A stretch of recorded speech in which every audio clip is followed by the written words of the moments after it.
दोस्तों, आज का हमारा टॉपिक है कि नफ्स की प्यासी औरत जो हर वक्त नफ्स लेना पसंद करती है, उसकी निशानियाँ क्या हैं। दोस्तों, कुछ लड़कियां वाकई ऐसी होती हैं जो बहुत ज़्यादा हमबिस्तरी करना पसंद करती हैं।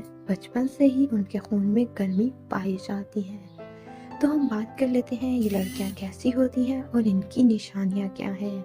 तो आइए मैं चलकर आपको बताती हूँ इनकी निशानियाँ। नंबर 1, उस लड़की की ख़ास निशानी ये है कि इसका कद छोटा होता है।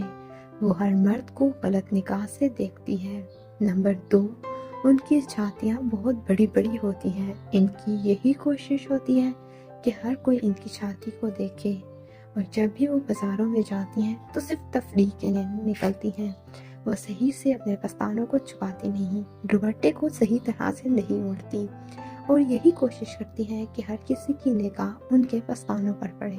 नंबर 3, ऐसी लड़कियां रात भर मोबाइल इस्तेमाल करती हैं और उसमें गंदी गंदी मूवीज़ देखती हैं। वो लड़कियां जब घर से बाहर निकलती हैं तो मर्द को सर से पांव तक देखती हैं। उनके दिल में बस यही ख्वाहिश होती है कि हर कोई उनकी तरफ माइल हो जाए और वो उनके साथ हम बिस्तरी कर सकें। उम्मीद करती हूँ दोस्तों, आपको आज की हमारी ये वीडियो अच्छी लगी होगी। अगर वीडियो अच्छी लगी है तो वीडियो को लाइक कीजिए, कमेंट बॉक्स में अपनी राय का इजहार कीजिए, साथ ही साथ चैनल को सब्सक्राइब कीजिए। अल्लाह हाफ़िज़।